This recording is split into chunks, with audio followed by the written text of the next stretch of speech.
Bueno, el primer tema lo estábamos terminando las tres noticias del día con ese tema precisamente, el de la reunión en 1 hora, sobre las 8 de la mañana, de los representantes de esas tres EPS con el ministro Jaramillo de Salud.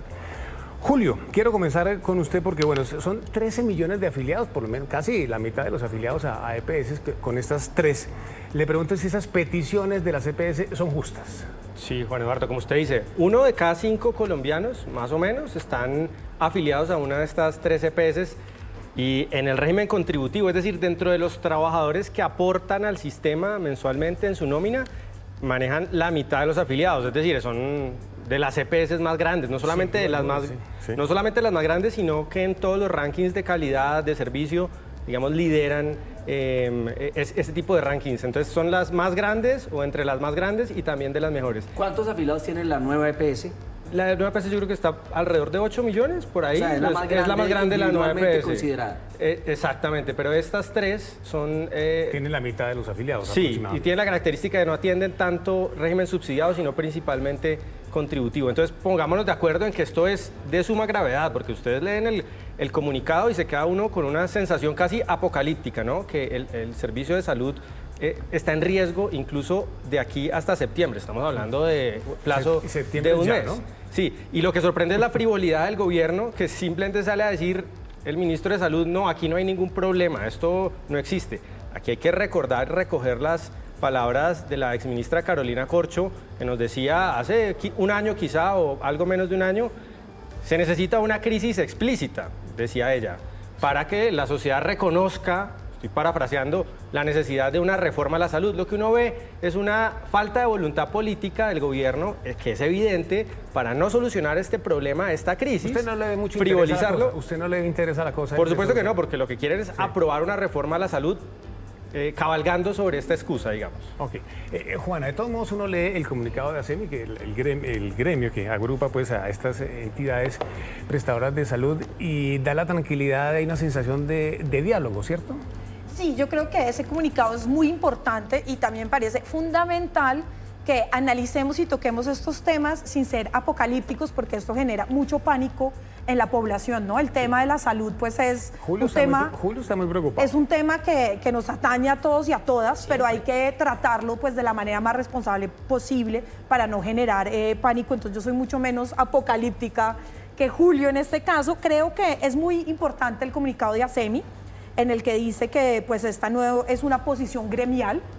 Insisten en que sí hay una crisis financiera por factores estructurales y coyunturales, algo que hay que reconocer también, y que hay problemas que se vienen acumulando desde hace varios gobiernos y deudas que se vienen acumulando.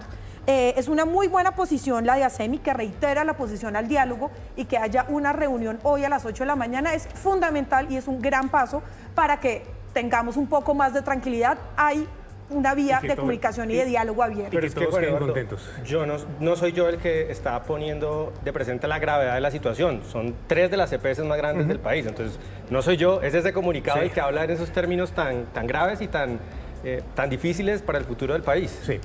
Jorge, de todos modos, los críticos al gobierno dicen, mira, ya hay lo que es una especie de implosión financiera patrocinada por el mismo gobierno para desaparecer a las EPS. Pues, esa es la percepción que tienen algunos. De acuerdo, pero digamos varias cosas. Yo no puedo compartir la tesis de Julio en el siguiente sentido. O sea, yo creo que hay una crisis financiera.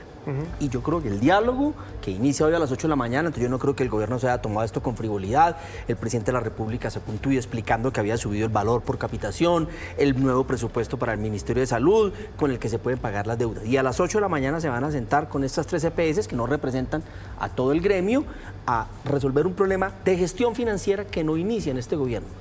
Decir que el gobierno está estimulando una quiebra del sistema de salud para justificar un sistema de salud me parece realmente excesivo, y no hay evidencia para ello, porque yo no creo que un gobierno sea tan responsable de montar una reforma a la salud sobre la quiebra y la falta de la prestación de un servicio tan grave como el de salud. Entonces yo no creo en la tesis de la implosión promovida por el propio gobierno para justificar. ¿Usted no cree en eso? No, hay una crisis fiscal del valor de unidad por capitación, de unas deudas que se pueden pagar y de una carga acumulada en estas 3 EPS, que son las que más usuarios tienen del régimen contributivo, que hace que el costo, y yo creo que eso se puede resolver con gestión financiera. Cierro este tema, me da pena con ustedes, pero hay otro tema también muy importante. Vimos al señor ministro de Defensa, el doctor Velázquez, leyendo un comunicado en el que dice que el gobierno ni las entidades de inteligencia, centrales de inteligencia, tenían información, Jorge, sobre los atentados a la doctora Cabal, al fiscal Barbosa y al general Zapateiro. Pues miren, Juan Eduardo, aquí entramos en otro tira y afloja institucional, entonces ya imagino que durante el día el fiscal saldrá con su cúpula a decir que no confía en el gobierno, que la fiscalía tiene información, porque una de las cosas que se ven en el comunicado es que la misma fuente que habría informado a la fiscalía es la misma que habría informado a inteligencia militar el 4 de agosto. Y entonces la sensación es que sale el ministro de Defensa con toda la cúpula militar, la cúpula policía, y dice que no hay evidencia, entonces uno a quién termina por creerle. Es decir, yo insisto, eso se debe resolver en el ámbito del diálogo institucional. Fiscal, no, perdóneme, comunicado leído por el propio ministro de Defensa, ¿no? Esto se debe resolver en el ámbito del diálogo institucional y, de todos modos, el gobierno tiene que reforzar las medidas de seguridad de quienes han sido señalados que van a ser objeto del atentado, porque siempre para estos casos es mejor prevenir que lamentar. Sí. Juana, ¿hay tranquilidad con las declaraciones del ministro de Defensa? ¿Usted ve eso como vaya apaciguando el tema? Pues el comunicado es muy conciso, muy claro, dice los puntos claves que yo creo que mucha gente estaba esperando. Hablamos con agencias internacionales, dicen que tampoco tienen ninguna información sobre el posible atentado. Pero la fiscalía también la hay inteligencia, que creerle. La fiscalía hay que creerle también. Ahí se contradicen los dos, ¿no? Obviamente. Ahí se contradicen, claro. Y vuelve a la pregunta de Jorge Iván, ¿a quién creerle? El problema que yo veo es que la fiscalía tiene mucha celeridad para muchos casos de amenazas como este, que es importantísimo y que estoy de acuerdo en que las medidas de seguridad deben aumentar para estas personas amenazadas, pero para otro tipo de amenazas y de violencias no tienen la misma disposición y no manejan los casos con la misma urgencia, y eso sí me parece muy preocupante. Don Julio, pues, ¿a quién le cree uno en este tire y afloje que eso es realmente esto? Sí, es una discusión complicada, pero aquí lo que hay es una continuación, me parece, Juan Eduardo, de esa narrativa del entrampamiento que ha promovido el gobierno y la oposición, cuando están en la oposición hasta antes del año pasado, ¿no? Sí. Que es básicamente actores armados de extrema izquierda, insurgentes, son casi que unos angelitos. Recordemos el caso Santrich, ahí la narrativa, digamos, de estos sectores del pacto histórico era casi que los obligaron a delinquir, de la DEA los obligó a traficar y por eso hubo una ruptura y por eso se salieron del proceso de paz. Ahora es un poco la continuación de esa narrativa, ¿no? Acá no hay ninguna amenaza de un grupo como el ELN. O por lo menos no sabemos de ellas. No sabemos de ellas y parece un asunto, de nuevo, como en el tema que estamos hablando, la ideología por encima de las instituciones, la agenda política por encima de las instituciones, porque por supuesto sería muy delicado para la agenda política del gobierno que esto fuera verdad, ¿no? Entonces, uno no sabe a quién creerle en medio de declaraciones cruzadas, pero lo que sí es muy extraño que el gobierno siempre se posicione a favor, digamos, de esa narrativa de los entrampamientos y de estos señores son unos angelitos que no hacen nada. Esa figura se llama tire y afloje. Señores, gracias por por esta mesa ancha. Sí, muchas gracias. Hacemos una pausa, regresamos en segundos. Esta es la mesa ancha. Estamos en directo. La mesa ancha se vuelve a reunir para hablar de un tema que siempre causa un poquitico de escozor entre los colombianos. Señores, es el salario de los congresistas. ¿A usted le parece bien que un congresista colombiano se meta al bolsillo 43 millones de pesos? Lo que pasa es que he dicho... ¿Sí o no? Me parece que no hay que bajarle el salario a los congresistas. O sea, ¿le parece bien? Me parece bien. Juana. Me parece que hay que bajarles el salario. Julio. Hay que bajarles el salario. Julio, entonces arranco con usted. Además del salario, dice usted que hay una cantidad de arandelas para los congresistas, una cantidad de primas. Le parece una cantidad de parentela a todo el mundo, prima D y prima D, ¿no? Sí, de eso no se habla tanto, es los costos asociados a la gestión de cada congresista, ¿no? La UTL, las camionetas, ayer hablaban de subsidios a la gasolina, Al imagínese. peaje también. En fin, Esa sí es la tapa. Pues, son unas subsidio a los arandelas, peajes. como usted dice, que pueden ser bastante mayores que el propio salario, entonces ahí Sí. también hay que poner el ojo. Pero es que en un país, Juan Eduardo, donde el 93, 94% de los trabajadores formales, hay solo formales porque eso ya es, digamos, una parte de la población económicamente activa del país, el 90 y pico % se ganan menos de 3 salarios mínimos. Pues claro, no hay ninguna proporción en que los legisladores se ganen 40 salarios mínimos. Ahí hay una desproporción que hay que corregir y que resulta ofensiva para la gente. Ahorita estamos hablando de crisis financiera para la salud. Imagínese la persona que vaya durante los próximos meses y que le diga, no, es que no hay plata para la salud, y al mismo tiempo los congresistas se gastan posiblemente en torno a 100 o más de 100 millones de pesos entre salario y arandelas. Pues eso no tiene ninguna presentación para los ciudadanos. Sí, pues es que siempre 43 millones de pesos mensuales es una suma. Juana, ¿también dice que eso es un absurdo? Sí, es totalmente desproporcionado frente a lo que se gana el resto de los colombianos.